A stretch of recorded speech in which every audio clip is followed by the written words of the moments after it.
Ready ಆಗಿದ್ದಾಯ್ತು, shopping ಹೋಗಕ್ಕೆ ಇರೋದ್ರ ಕಾಸು ಇಸ್ಕೋಬೇಕು. ರೀ ಎಲ್ಲಿದ್ದಾರೆ ಇವರು? ಇದು ಆಕ್ಚುಲಿ ಚೆನ್ನಾಗಿರೋದು. ಹಲೋ ಮಗ, ಹೇಳೋ. ಲವ್, ನನ್ನ ಹೆಂಡತಿ ಯಾವತ್ತೂ ಕೂಡ ನನಗೆ ಶಾಪಿಂಗ್ಗೆ ದುಡ್ಡು ಕೊಡು, 10,000 ಕೊಡು, 20,000 ಕೊಡು ಅಂತ ಕೇಳಿಲ್ಲ ಮಗ. ನನ್ನ ಮೇಲೆ ಹಣೆ ಇಟ್ಟಳು. ಮತ್ತೆ ಇನ್ನೊಂದು ಹೆಂಡತಿ ಕೇಳು, ಚಿನ್ನ ಕೊಡ್ಸು, ಡೈಮಂಡ್ ನನಗೆ ತಳೆ ಕೊಡ್ಸು, ಡೈಮಂಡ್ ಸರ ಕೊಡ್ಸು ಅಂತ ಯಾವತ್ತೂ ಕೇಳಿಲ್ಲ ಮಗ ನನ್ನ ಹೆಂಡತಿ. ಏನಂದೆ ಇನ್ನೊಂದ್ಸಲ? ಬೇರೆಯವ್ರ ಥರ ನನಗೆ ಕಂಪೇರ್ ಮಾಡಕ್ ಹೋಗ್ಬೇಡ. ಬೇರೆಯವರು ಹಂಗೆ ಹೇಳ್ತಾರೆ ಹಿಂಗೆ ಹೇಳ್ತಾರೆ ಅಂತ ಕೇಳ್ಬೇಡ. ನನ್ನ ಹೆಂಡತಿ ಚಿನ್ನ ಅಪರಂಜಿ ಕಣಲ್ಲ. ನನ್ನ ಹೆಂಡತಿ ಬಗ್ಗೆ ನನಗೆ ಗೊತ್ತು. ನನ್ನ ಹೆಂಡತಿ ಏನು ಎತ್ತ ಅಂತ. ನಿನ್ನಿಂದ ನನಗೆ ಸರ್ಟಿಫಿಕೇಟ್ ತಗೊಳ್ಳೋ ಅವಶ್ಯಕತೆ ಇಲ್ಲಲ್ಲ.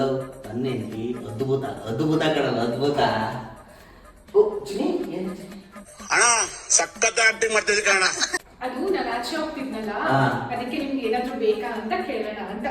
ಏನಾದ್ರು ತಗೋ ಮೊನ್ನೆ. ಸರಿ ಆಯ್ತು. ಸರಿ ಹೇಳ. ಸರಿ ಆಯ್ತು.